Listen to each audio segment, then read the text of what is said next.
foundation iruta kure gukoresha ibintu bikesha uruhu, iruta kure amaside, iruta kure bya bintu bwira ngo sinzi ngo bituma uruhu rwawe rusa neza. Uruhu rwawe rukomeje kumagara kandi urusiga amavuta ahagije ariko ku kanya ukahita ubona rurumye, cyangwa urimo urabona uruhu rwawe ruzana iminkanyari kandi ukora anti aging skin care.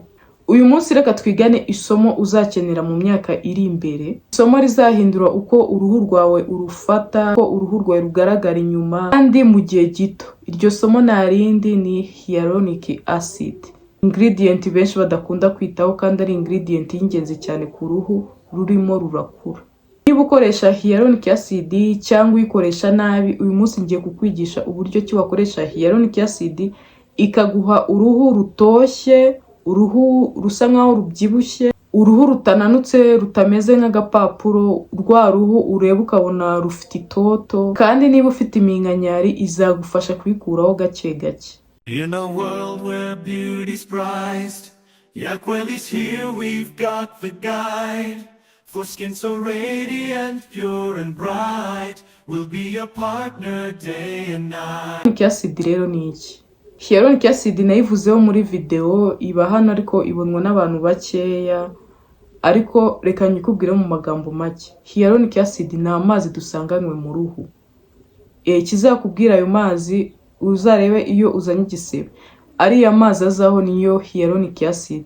Hyaluronic acid ikorwa mu buryo iba imeze neza nka hyaluronic acid isanzwe mu ruhu rwacu. Akazi ka hyaluronic acid ni ugukurura amazi iyakuye mu mwuka, igakura nk'umwuka ikawuzana ku ruhu rwacu ikawihindura amazi. Indi iyo ari mu bihe umwuka utaboneka, ishobora kuyakura mu mubiri wacu igakoresha ya mazi dusanganywe mu mubiri ikayazana ikayatereka mu ruhu rwacu. Hyaluronic acid iyo ifite mu ruhu rwawe ibimeze, urabona nka kuriya kuntu iyo ufashe eponge ukayishira mu mazi, kuriya kuntu iyo ikuyemo iba isa nkaho ibyimbyemo, n'uruhu rwacu rufite amazi rumera nkaho rubyimbyemo. Igihe iyo rudafite amazi urukoraho kumva rumeze nkaho ari agapapuro. Yongera itoto, ituma uruhu rwacu rutuma vuba, ituma uruhu rutagaragara nk'urukuze, kandi nanone ni ingenzi cyane ku ruhu rwatangiye kuzana ibimenyetso byo gusaza vuba. Noneho ikirenze cya hyaluronic acid, ifite ubushobozi bwo gukurura amazi no kuyabika inshuro zirenze 1000 uburyo amazi asanzwe yabikora. Urumva ukuntu iyo ingredient irenze, ariko ikibabaje benshi ntabwo bayizi, usanga bahugiye ngo ku mavuta yanditseho collagen, kandi twarabibonye ko amavuta yanditseho collagen ni amavuta asanzwe byosha uruhu bisanzwe, ntabwo ari amavuta yongera collagen, ntabwo ari amavuta wavuga ngo arongera amazi nk'uko hyaluronic acid ibikora. Impamvu eshanu ukeneye hyaluronic acid. Impamvu ya mbere ni uko iri mu bintu bituma uruhu rwawe rugaragaza itoto, rugaragara nkaho rukiri rutoya, bituma uruhu rwawe rugira hydration, rutoha. Niba ufite uruhu rwumye cyane, amahirwe menshi nuko n'ibindi wisiga bitazatanga umusaruro, ntabwo bizabona aho bifata. Acid urumva ko ikeneye.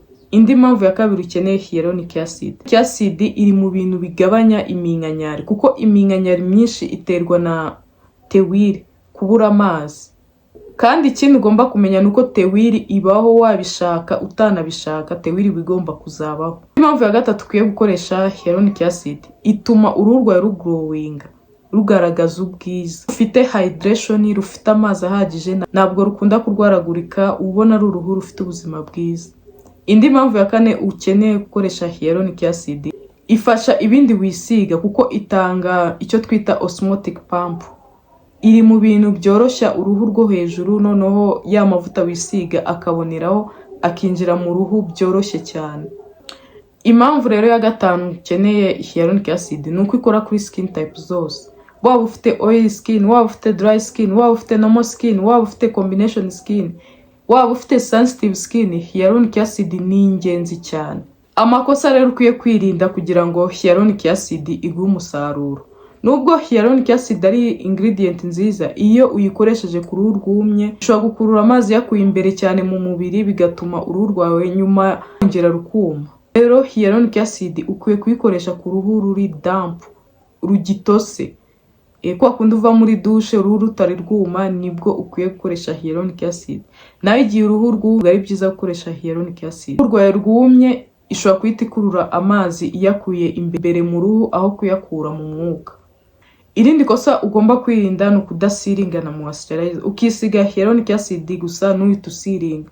Iyo usirinze ya hyaluronic acid yawe iguma imbere. Acid ikenera cya kintu kiyisiringa yo ikigumiramo imbere. Iyo utabikoze gutyo ishobora kutagira umusaruro n'umwe iguha. Ugomba kwirinda no gukoresha nyinshi cyane ugakabya. Ukayikoresha nkaho uri kuyikuraho. Oya, muri skin care gake kaba gahagije. Irindi kosa ugomba kwirinda ni ukudahozaho. Ukayikoresha uyu munsi ejo ukayeka. Ibyiza wayikoresha ugahozaho nibwo n'uruhu rwawe ugenda ubona rutanga umusaruro.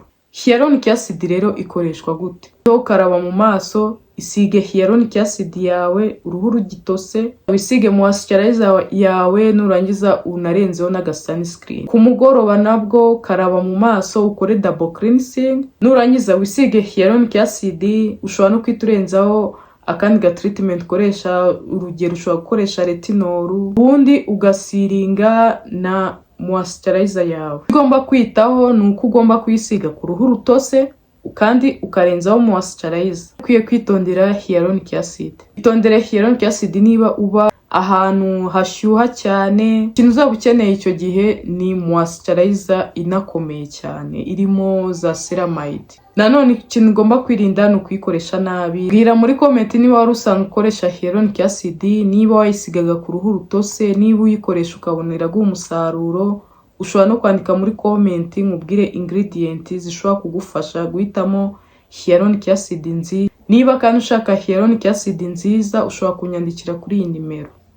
Niba wifuza uruhu rufite hydration y'igihe kirekire, ntuzibagirwe na rimwe kwibanda cyane ku bintu bitanga hydration muri routine yawe.